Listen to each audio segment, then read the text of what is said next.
예, 서울 사회적 경제 아이디어 대회에 강연자로 초청해 주셔서 대단히 감사합니다. 이번에 그 대회가 여러 사람의 의견과 아이디어를 모으고 또 거기서 좋은 아이디어를 뽑아내고 뭐 이런 그 행사이니만큼 저도 그 여러 사람의 한 사람으로서 제 역할을 다할 수 있도록 노력하겠습니다. 정치도 시민이 주인이다 뭐 이런 얘기 많이 나오죠. 문화예술도 그와 마찬가지로 모든 시민이 예술가다 뭐 이렇게 얘기할 수가 있습니다. 그런데 모든 시민이 예술가다 그러면 나도 예술가인가? 사실인가 아닌가 좀 얘기해 볼 만한 주제지요. 그러면 나도 예술가다라고 정의를 내려놓고 우리가 지금 현재 문화예술에 대해서 어떤 생각을 하고 있는지 다시 한번 얘기를 나눠볼 수 있는 기회가 됐으면 좋겠습니다. 직접 우리 살림살이 어떻게 같이 해결할 건가 뭐 이런 것들은 지금 현재 그런 활동을 하는 사람들 아니면 그런 고민을 같이 하는 사람들이 많이 모여서 힘을 합하면 거기서 해결책을 찾을 수 있다라고 생각합니다. 그러니까 많이 나오셔가지고 많은 얘기 해주시고 또 나도 그런 정책 위반자다 뭐 이런 좀 자신감을 가지시고 참여해 주시면 감사하겠습니다. 위키서울.com으로 오세요.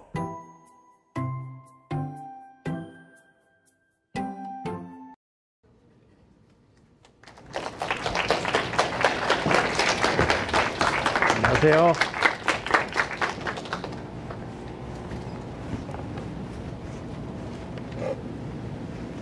예.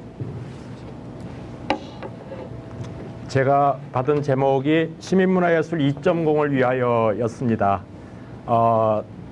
보통 처음 시작하는 게 1.0인데 2.0이라 그러면 뭔가 업그레이드가 확 되는 거, 그런 걸 2.0이라 그러는데 2.0으로 바뀐 대표적인 예를 하나 보여드리겠습니다. 고문서에 나오는 그림 같은데요. 왼쪽 게 지동설을 주장한 포텔레마우스의 태양계 그림이고요. 오른쪽 게 이쪽이 천동설, 저쪽이 지동설. 예. 태양을 중심에 놓고 생각하는 이제 그런 그림입니다. 두 개의 그림을 비교해 보면 이쪽 포텔레마이오스 거는 굉장히 복잡하죠.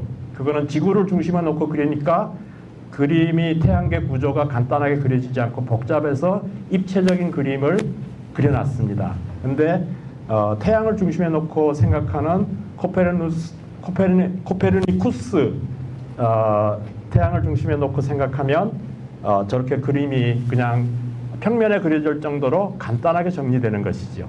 그래서 오늘 시민문화예술 2.0을 생각할 때는 중심을 바꾸는 문제를 생각해야 됩니다. 즉 어디를 중심으로 생각하느냐의 문제인데요. 이 기존의 이쪽 그 지구가 중심에 놓였다라는 생각에 익숙해 있는 사람들 사이에서 함부로 지동설을 주장하면 어떻게 됩니까? 예, 갈릴레오처럼 이단이라고 재판을 받거나 아니면 마녀로 취급돼서 화형당하는 수도 있습니다. 그러니까 중심을 바꾸는 생각을 할 때는 잘 따져보고 해야 됩니다. 자, 그럼 중심이 어떻게 바뀌느냐? 여태까지 문화예술이라 그러면 문화예술을 하는 사람들은 예술가, 즉 창작자 중심의 사고를 했습니다. 그래서 예술가가 있고 나머지 사람들은 다 수용자다 또는 관객이다, 관람객이다. 우리 공연하니까 너희는 깜깜한 데서 숨죽이고 구경해라 뭐 이렇다든지 아니면은 요즘에는 이제 여타 여러 가지 영화나 텔레비전 드라마나 이런 게 많이 나오니까 그 사람들을 콘텐츠 생산자라 그러죠. 또는 문화 상품 판매자 이렇게 얘기합니다. 그러면 우리는 문화 상품 소비자 이렇게 이제 대상이 돼 있는 것이죠. 근데 중심을 바꿔보자 이거죠.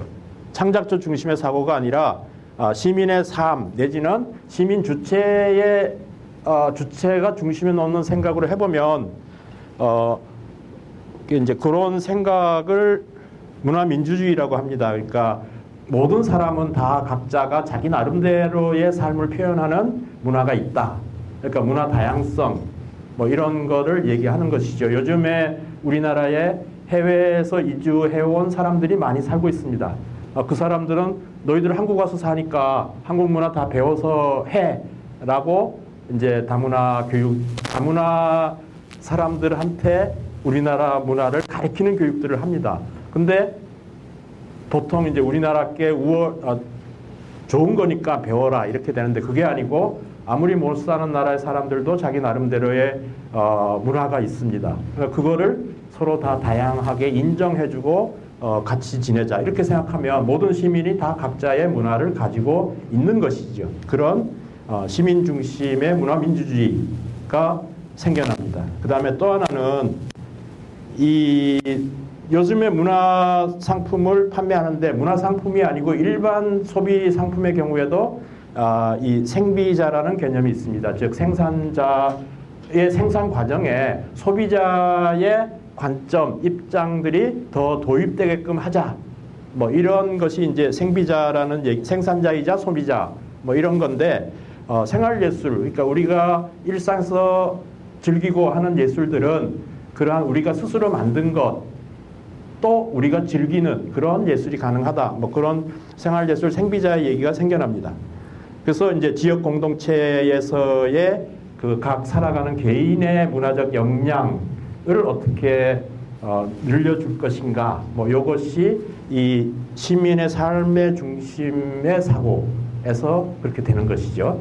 자, 이렇게 중심을 옮기는 거 제가 지금 설명한 거 들으면 굉장히 어려운 얘기는 아닙니다. 근데 실제 지금 여러 가지 관습에 젖어 있는 사람들의 입장에서 보면은 그거 안 되는 얘기지 라는 얘기가 많이 나옵니다. 또 예술은 자질이 있어야 하는 거지 그거는 천부적으로 태어나는 거야 뭐 이렇게 이제 얘기돼서 나는 예술활동 못하나 뭐 이런 생각이 지배적으로 되어 있습니다. 그래서 시민문화예술 2.0을 얘기할 때 그것을 어떻게 극복하고 실제로 생활 속에서 예술을 창작하고 즐길 수 있게 하는가 이 구조가 이제 중요해지는 겁니다. 그래서 문화예술을 창조 생태계적 관점에서 바라보자. 창조 생태계적 관점이라는 건 생산자, 소비자 분리시켜 놓는 것이 아니라 일상 속의 삶을 중심에 놓고 그것의 삶의 정서 내용이 전문 예술을 하는 사람들에게 소재로 제재로 제공이 되고 또 전문 예술을 하는 사람들이 생산해 놓은 것이 여타 창조 산업의 창작 아이디어나 기술로 제공이 되고 그래서 그 생활의 콘텐츠로부터 올라온 내용들이 창조 산업의 콘텐츠가 돼서 미디어 산업을 통해서 우리에게 보여주는 뭐 이러한 하나의 순환 구조를 생각하게 됩니다. 자, 뭐 어느 정도는 요새 소비자의 그 고난이 많이 커졌기 때문에 이런 일이 생겨납니다. 즉 텔레비전 드라마가 이제 요즘에 보면은 하루에도 방송사 하나 둘 셋 넷 하면 일주일에 한 10편 정도가 서로 어느 드라마가 시청률 1위냐를 가지고 다투지요. 자, 여러분은 어떤 기준을 가지고 선택합니까? 그걸? 뭐 자관 잘 설명되지 않는 여러 이유들에 의해서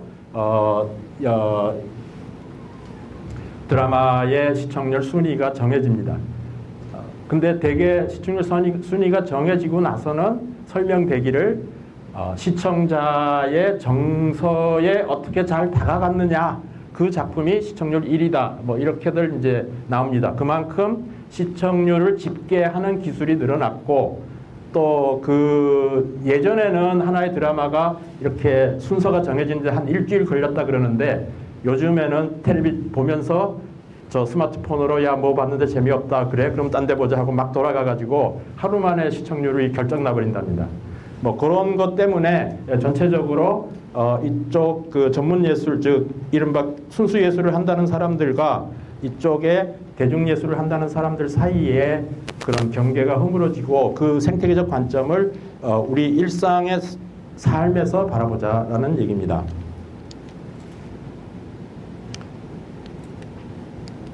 여기에 일상 속의 삶 부분을 확대해서 보면 그 다음 장에 이제 지역, 마을 차원의 창조 생태계 얘기가 되지요. 우리 생활을 하는 사람들이 그냥 텔레비 드라마를 바보 상자 바라보고 바보 상자처럼 바보처럼 바라보고 앉았는 일방적 소비자가 있는가 하면 또 그거를 비틀어서 패러디하고 하는 UCC 활동하는 사람들이 있죠. 일단은 패러디라는 점에서는 비판적 수용이라고 합시다. 그거보다는 더 이제 생활예술 동아리 활동, 나도 직접 그 예술 활동을 해보겠다. 그래서 동아리 활동하는 사람들이 있습니다. 적극적 재창조라고 할 수 있는 것이죠. 그리고 이것이 마을 차원에 오면은 공중파 방송으로만 전달되는 게 아니라 동네 거리에서의 공연을 할 수도 있는 거고, 또는 동네의 지역 언론에 그 내용이 실릴 수도 있는 것이고, 또는 내가 스마트폰으로 찍어서 내 친구한테 보내줄 수도 있습니다. 그런 거를 지역 공동체 미디어라고 얘기를 하자. 이렇게 하면 우리 동네 차원에도 하나의 작은 예술 생태계가 구성될 수 있는 것이고, 오늘 얘기는 그 동네 차원의 작은 예술 생태계 구성을 어떻게 할 것인가에 대한 얘기들입니다. 자, 이제 그 다음 주제는 문화예술로 사회적 경제와 함께하기 이렇게 되는데, 오늘 우리 전체 큰 주제가 마을 차원의 사회적 경제에 대한 얘기죠. 어떻게 서로 공생하고 또 하나의 공동체를 이룰 것인가, 뭐 이런 부분인데, 저는 이렇게 이 관점에서 얘기하면은 잘못하면 갈릴레이처럼 재판을 받을 수 있습니다. 그래서 그 사회적 문화경제라는 얘기를 붙여봤습니다. 문화경제라는 말은 이 경제학자들이 가난한 예술가들 또는 문화활동가들을 어떻게 도와줄 것인가라고 해서 문화경제학이다라는 이름이 붙은 부분인데요. 그 문화경제학을 좀 더 이런 사회적 경제와 연결시켜서 사회적 문화경제라는 말을 사용하는 사람들도 있습니다. 지역사회 공동체 문화 형성이 목표가 되고요. 이제 시민성, 시민들이 모두 자기 목소리를 내고 자기를 표현할 수 있도록 하는 것. 그 다음에 지역성은 지역 공동체 문화를 형성하는 것. 그 다음에 예술성은 다른 데 있는 게 아니다. 삶의 정서를 얼마나 잘 드러내느냐. 또 그 지역 사람들과 어떻게 공감대 형성을 하느냐. 이것이 예술성이라는 것이. 이 세 가지가 생활예술이라는 틀 안에서 잘 순환되도록 하는 것입니다. 자, 그 사례를 보면은 우선 뭐 오래전부터 얘기되고 요즘에는 이제 거리마다 많이 생겨 있지만 공공미술의 개념이 있습니다. 미술품을 자기 집에 두고 혼자 바라보는 것이 아니라 여러 명이 같이 보는 것이죠. 여기 지저분한 벽이 있습니다. 이거를 누가 작업을 하네요. 그 결과는 이렇게 나옵니다. 뭐 요거는 뭐 민들레라는 음식점 벽을 지저분하던 걸 깨끗하게 했다. 뭐 이렇게 한다면 그 다음 거는 이거는 은평구청 앞에 이렇게 좀 멍청한 벽이 하나 있었습니다. 이것도 누가 작업을 하네요. 그 결과가 이렇게 그림이 그려졌습니다.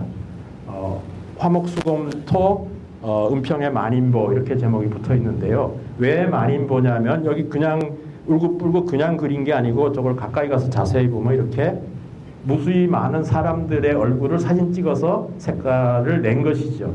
저것이 은평에 살아가는 동네 사람들의 얼굴이다 해가지고 저 벽에 사람들이 모여서 그 속에서 자기 얼굴 찾느라고 계속 쳐다보고 있습니다. 저거 나다라고. 이제 그런 이제 공공미술의 형태가 있고요. 그 다음에는 아까 지역사회 안에서 그 지역 미디어라고 얘기했죠. 이 부분이 현재 잘 안 되어 있는데 굉장히 중요한 부분입니다. 즉 지역 공동체를 이루려면 한 동네에서 뭐 몇십 명 옛날처럼 자연불하게 한 100명 산다 그러면은 서로 소통하기가 어려운 부분은 아닌데 요즘에 서울에 밀집된 생활에서 아파트 단지 하나만 돼도 벌써 몇천 명 돼버립니다. 이럴 때 어떻게 소통할 것이냐. 그 소통의 방법에서 이제 그 지역 공동체 미디어라는 것이 중요해지고 그럴 때 이제 미디어를 새롭게 만드는 그런 미디어 체험 부분이 필요한데 이 지역 공동체 미디어로 얘기되는 것이 뭐 지역의 방송이나 또는 지역 언론이나 뭐 이런 것들 있고 또는 뭐 그 지역민의 포털 페이스북이나 블로그 뭐 이런 것도 있을 수 있습니다. 그 다음에 또 하나 이제 우리가 지역 차원에서 공동체 미디어를 생각할 때 중요하게 생각해야 될 것이 이 스페이스 미디어라는 겁니다. 그러니까 미디어 그러면은 신문이나 또는 라디오, 텔레비전 또는 인터넷 뭐 이렇게 이제 미디어를 생각을 하는데 지역 차원에는 공간 미디어라는 개념이 요즘에 많이 쓰입니다. 즉 서로 모여서 함께 이야기하거나 공연을 관람하거나 또는 공동 작업을 하거나 이런 공간들을 얘기하는 것이죠. 문화예술 공간이나 도서관이나 주민자치센터, 사회복지관, 학교 또는 문화 동아리의 모임장 이제 그렇게 해서 지역 문화에 형성되는 그런 틀들인데 뭐 요것을 한꺼번에 모아놓은 부분이 지역 축제라고 할 수 있습니다. 예, 요거는 지난주에 있었던 은평 축제의 광장 축제의 모습입니다. 요 아래 보면은 도로 표지가 있는 것처럼 기존에 차가 다니던 길을 막고 차 없는 거리를 만들어서 광장 축제를 열고 있습니다. 그 내용을 보면은 약초보건관 천연종 염색 요거는 은평 두레생협에서 부수 설치했고요. 요거는 가온 써주기는 축제에서 한 거고 해를 품은 달걀과 자전거 주스 요거는 핵 없는 세상을 만드는 은평 시민연대에서 부스를 설치했고요. 요거는 얼마 전에 은평에도 산림의료 생협이 생겼습니다. 산림의료 생협에서 건강 체크해준다 그러고 다 어디 놀러 가신 모양인데 요거는 이제 아이들한테 비 오는 날 시야가 가리니까 투명무산 해주자. 요거는 또 은평 일항이라고 마을 사업단 예, 동네 저게 있습니다. 거기서 우산 고쳐주는 거. 또 요거는 은평의 아름다운 가게. 요거는 또 이제 부스만이 아니라 팔씨름대회. 이렇게 해서 축제가 이제 여러 부스들에서 각 그 마을 활동을 하는 단체들이 부스 설치해 놓고 여러 가지 사람들을 만나고 이야기하고 또 의료조합 같은 산림의료조합 같은 데는 또 회원도 더 받아들이고 뭐 이런 거를 하는 거고 그럼에도 불구하고 축제에 사람들이 나오는 거는 역시 이웃 사람이 출연한다 또는 뭐 여러 가지 참여한 사람들 이렇게 해서 모여서 사람이 모이기 시작하면 이제 서로 얼굴 보기 위해서 더 많이 오게 되는 것이죠. 그래서 그 부분이 소통의 장이 된다 해서 미디어라고 하는 겁니다. 자, 요거는 이제 그러한 축제에 참여하기 위한 예술 동아리 활동들을 준비하는 사람들의 모습입니다. 제가 수다라고 옆에 해놨는데요. 모여있는 분들의 표정만 봐도 벌써 재밌는 수다를 굉장히 떨고 있다라는 걸 볼 수 있는데요. 동아리 활동이나 뭐 이런 것을 제일 큰 소득은 하고 물어보면 비슷한 사람들끼리 모여서 편하게 수다를 떨 수 있다라는 게 가장 좋은 거라고들 답변을 합니다. 이 모습은 축제에 사용할 여러 그 물고기 모양을 만들기 위해서 모여가지고 이제 헌옷 가지고 만들고 있는 모습입니다. 이건 성남의 사랑방 문화클럽의 미술반 동아리입니다. 요것도 성남의 풍물패 모습인데요. 지금 사람들의 키가 각기 다른 거를 주의 깊게 봐주시기 바라고요. 요 아이가 이제 7살인데 그 뒤에 장구 치시는 아버지 따라서 늘 풍물판에 와서 같이 풍물을 칩니다. 그래서 지금 꽤 쇠를 꽹과리 잘 치는데요. 어린이 문화예술 교육을 어디 뭐 학원분에서 따로 시킬 일이 없습니다. 이렇게 전체 동네 아저씨들이랑 아버지랑 어머니랑 같이 돌아다니면서 배우면 이 부분이 이제 어릴 때부터 그런 몸으로 예술적 감각을 배우게 되는 것이죠. 그래서 축제에 참여시켜서 몸으로 배우게 하는 것 이것이 가장 중요한 어린이 예술 교육이 되겠습니다. 요거는 이제 공연 장면이었었는데요. 뭐 요 맨 앞에 보이는 한복 입은 사람들은 한국 고전무용 동아리 사람들이고요. 둘째 줄에 좀 춤을 추는데 의상이 다른 분들은 그 라인 댄스라고 이렇게 줄지어서 추는 그 서양춤 배우는 분들이고요. 요 뒤에 단에 서 있는 분들은 합창단입니다. 자, 합창단은 서양음악, 그 다음에 라인 댄스도 서양음악, 한국춤은 한국장단. 이게 잘 섞일 것 같지 않죠. 근데 요즘에 이제 전문 예술계에서도 장르 융합이라는 게 굉장히 중요한 과제입니다. 그리고 장르 융합 전문가들 각각 배우는 형식들이 달라가지고 쉽게 되지 않습니다. 근데 생활하는 속에서 동아리 하는 사람들 한 무대에 세워놓고 자, 저 뒤에 합창단 노래는 최진사 때 셋째 딸이었습니다. 거기에 맞춰서 한 무대에서 뭐 장르 융합 그 사람들 생각도 없이 한 무대에서 즐겁게 놀았어요. 그것에서부터 장르 융합의 아이디어가 나온다는 얘기입니다. 그리고 동아리 활동에 제일 중요한 것은 이제 합주, 여럿이 모여서 하는데 이 사람들도 원래 한 동아리가 아닙니다. 두 개의 동아리에서 합쳐서 하나로 한 거죠. 그리고 색소폰이라는 악기가 이전의 예술 관점에서 보면 굉장히 이 남성적 악기입니다. 그래서 색소폰 동아리들은 여러 팀 모아놓고 합주하자 그러면 꼭 누가 대장하느냐 놓고 많이 다투어요. 그래서 이제 이런 것들이 그런 어떤 한 창작자 중심의 예술 사고 뭐 이런 게 이제 그런 합주를 할 때도 드러나는 거죠. 남성적 또는 경쟁적 우두머리 의식 이런 것들이 예술 형식 속에 다 깔려 있습니다. 그래서 이제 합주를 통해서 그런 부분들이 좀 더 공동체적인 연주 방식 또는 그런 모임 방식 이런 거를 다시 배워야 됩니다. 그렇지 않으면 제가 처음에 말씀드린 대로 무슨 시민문화예술이야 하고 또 아닙니다 할 수도 있습니다.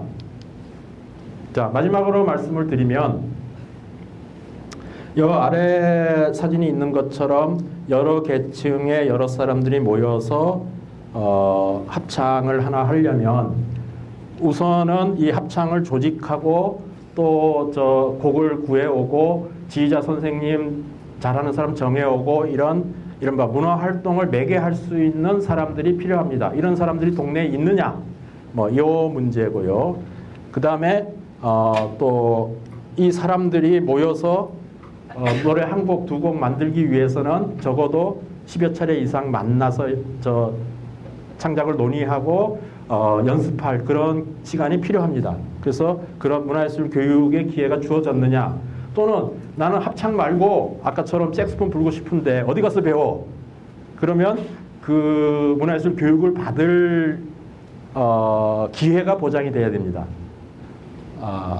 그 다음에 이제 아까 얘기했듯이 합주, 합창 이런 것처럼 함께하는 예술에 대한 표현 방법, 형식 이런 것들이 개발돼야 되고 그 개발을 하기 위해서는 동아리들과 전문 예술인들이 함께해야 됩니다. 제가 이걸 왜 설명하느냐? 여기에 문화예술 활동하는 사람들 계시죠? 손 들어보세요. 전혀 없나요? 나도 예술가다. 누구나 예술가 될 수 있다 그랬는데 아무도 손 안 드시는 거는 지금 예술가 되실 자신을 안 가지고 계시는 건데 그 자신을 가져야 문화예술 2.0이 됩니다. 자기중심적으로 예술을 생각을 해야 모든 분들이.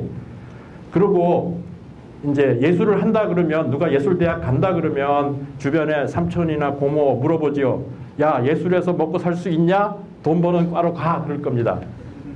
제가 여기서 이 동아리 활동 또는 공동체 예술이 활성화되기 위해서는 이런 사람들, 이런 일들이 필요하다라고 하는 거는 앞으로 그런 지역에서의 공동체 문화가 형성이 되고 또 그 지역 내 사회적 경제가 활성화되기 위해서는 그런 일자리가 필요하다라는 겁니다.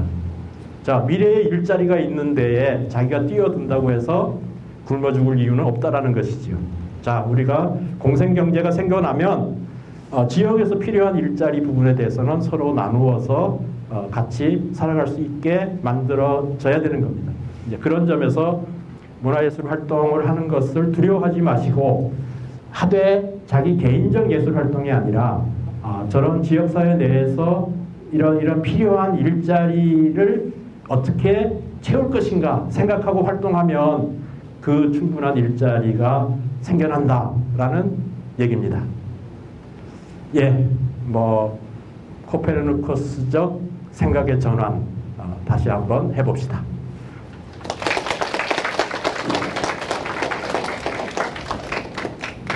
네, 앞에 분이 지금 손을 드셨는데요. 마이크를 좀 전해주십시오. 네, 안녕하세요. 저는 세슨에 소속된 평양커피팀의 김진평 대표입니다. 네. 간단하게 질문 드리고 싶은 거는 말씀하신 내용, 제가 듣기로는 2.0 세대의 주도적인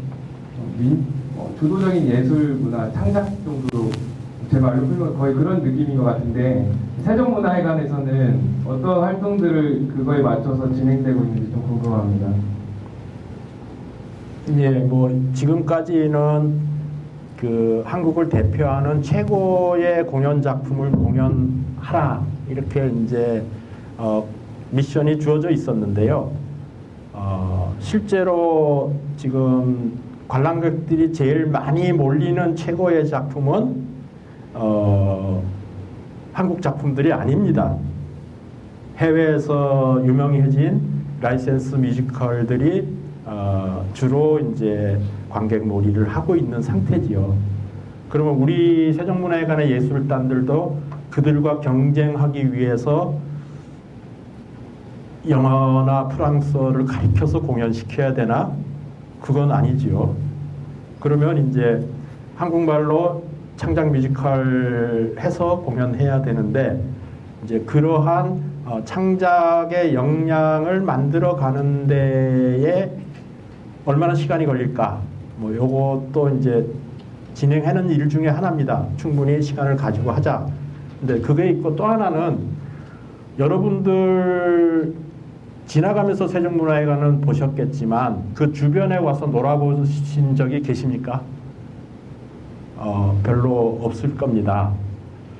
저도 제 친구한테 물어보면 세종문화회관 구경 간 적 있냐 그러면 딱 한 번 지금의 처랑 연애할 때에 그 환심 사기 위해서 비싼 돈 주고 표 끊어서 간 적이 있다 뭐 이렇게 얘기를 하던데요.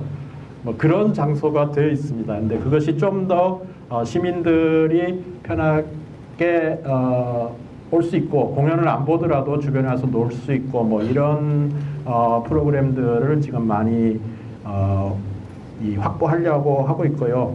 한 예로 이제 여름 같은 경우에는 이 세종문화회관 가운데 뜰하게 객석을 쌓아놓고 이제 저런 예술 동아리들 중에 무대가 필요한 팀들은 신청하시오 이랬더니 전체 공연할 수 있는 날짜가 한 90일 되는데 무려 200여 팀이 신청을 해가지고 그 중에서 좀 이렇게 선정을 해서 계속 공연을 했고요. 근데 그 공연을 준비했던 우리 극장의 스태프들의 얘기는 뭐 동아리 팀들이니까 예술적 전문성에서는 좀 떨어지는 측면들이 많이 있었지만 여러 그 기술적 지원을 잘 해줬을 때는 이 프로들보다 훨씬 더 표정이나 또는 공연에 임하는 자세가 열정적이어 가지고 관객 호응도가 더 높은 경우들이 많았다 이렇게 이제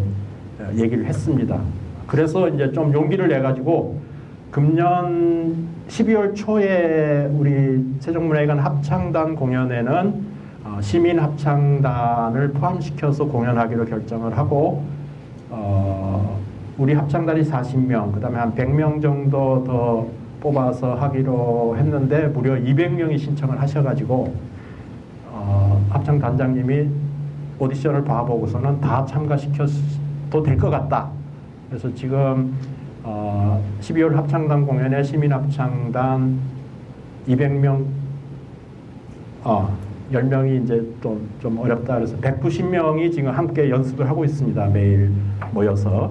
뭐, 이렇게 이제 좀 더 공연들도 시민들과 더 함께 할 수 있는 틀, 그리고 나도 예술가다라고 할 때에 세종문화회관 대극장 무대에도 전문가들과 함께 하면 시민들도 얼마든지 무대에서 공연을 할 수 있다. 뭐 이렇게 재밌는 사례를 하나 들려드리면, 내년 오페라 단장님은 내년에 베르디 200주년 오페라들 한다고 다른 극장들 하고 있는데 세종문화회관 극장이 제일 크니까 베르디 작품 중에 제일 규모가 큰 아이다를 하자. 그래서 아이다 그 합창단을 다 어떻게 채우시려고요? 그랬더니 시민합창단 모집해서 하겠다. 그래서 그 적어도 150에서 200명 되는데 그 다 어떻게 뒷받침을 하시려고 그럽니까? 그랬더니 그 아이다의 개선 행진곡 장면은 노예 군인들이기 때문에 뭐 의상비 별로 안 듭니다. 예, 뭐 이렇게 해서 점차 시민들이 함께 참여하는 프로그램들을 늘려가고자 하는 방향을 가지고 있습니다. 네, 이게 마이크가 좀 안 들어서요. 아이다로 이렇게 그 헐벗은 노예 시민합창단에 지금 모집하고 있다고 하네요. 또 이렇게 질문을 혹시 있으신가요? 네. 제가 하나 좀 여쭤보고 싶은데요. 얼핏 듣기 이 시국에 자치구에도 문화예술회관들이나 재단들이 있으셔서 이곳과 지금 협업도 좀 계획하고 계시다고 하던데 그 부분도 좀 말씀해 주시면 어떨까 싶으신데요. 네. 예, 그거는 우리 세종문화회관이 서울시 출연기관이기 때문에 시민들의 요구라고 저는 생각을 합니다. 그러니까 작년에 그 시민들, 전체 시민 대상의 설문조사를 연구한 서울연구원의 연구 결과가 나온 게 있는데요. 거기에 따르면, 왜 자치구 문화회관에 구경하러 안 가십니까? 라고 질문하니까 안 가는 이유가 좋은 공연이 없어서, 그러니까 첫 번째고, 그 다음에 두 번째가, 공연에 대한 정보가 없어서, 요거고요. 그 다음에 그러면 왜 문예회관을 안 가면서 세종문화회관에는 가십니까? 이렇게 물어보니까 좋은 공연 프로그램이 있어서 이렇게 이제 답변이 나왔습니다. 그래서 이제 그렇다면 서울시의 공연장 정책은 어떻게 돼야 된다고 생각하십니까? 라고 물으니까 생활 가까이에서 좋은 공연을 많이 볼 수 있었으면 좋겠다라는 답변이 제일 많이 나왔습니다. 그러면 그 시민들의 요구를 결론 지어보면 세종문화회관에서 하는 것 같은 좋은 공연을 생활권 가까이에서 볼 수 있도록 하고 그 정보가 충분히 전달됐으면 좋겠다. 뭐 요것이 딱 두 줄로 정리된 결론입니다. 그래서 세종문화회관에서 대관하는 작품들은 가라라고 우리가 뭐라 그럴 수는 없으니까 적어도 세종문화회관에서 공연하는 우리 예술단 공연들은 자치구 문예회관에서 공연의 질적 수준을 떨어뜨리지 않은 상태에서 관람할 수 있도록 제공해야 되겠다라는 것이 첫 번째, 그거는 뭐 저에게 주어진 과제고요. 그 다음에 또 하나는 이제 이 정보를 어떻게 더 원활하게 제공할 것인가, 뭐 요 부분은 이제 프로그램 개발을 해서 이제 제공을 해야 될 부분인데, 뭐 약간의 반론은 지금까지도 나눔 예술이나 이렇게 해서 간 적이 있지 않느냐, 그리고 또 많은 나눔 예술 지원받는 단체들이 문예관 공연이나 복지관들을 찾아가서 공연하고 있지 않느냐, 뭐 이렇게 이제 반론이 있는데, 저는 공연에 선택권이 있어야 된다고 봅니다. 그래서 내가 안 가고 싶으면 안 가면 되고, 또 갈 때는 저건 내가 꼭 보고 싶기 때문에 간다 이거죠. 그게 아니고 그냥 텔레비 켜놓으니까 방송 나오니까 본다. 어떤 때는 공중파 3사 거 이렇게 채널 돌리다 보면 짜증 나올 때 있습니다. 볼 거 하나도 없다. 그러면 안 봐야 되는데 또 안 볼 수도 없고 뭐 이런 경우들이 있죠. 그래서 자기의 선택권을 가지게 하기 위해서는 나눔예술처럼 무료 공연이 아니라 어느 정도 유료 공연으로 해서 공연의 질적 수준을 떨어뜨리지 않는 조건으로 선택해서 보십시오라는 부분이고, 전체 결과적으로는 아마 이 세종문화회관에서 공연되는 것과 같은 질의 공연이 자치구 문화회관까지 순회하면 선택할 수 있는 공연 횟수는 한 3배 정도 늘어날 걸로 저는 이렇게 보고 있습니다. 네. 또 혹시 추가로 질문하실 분, 한 분이 더 있으면 마지막으로 저희가 그러면 받아보도록 하겠습니다.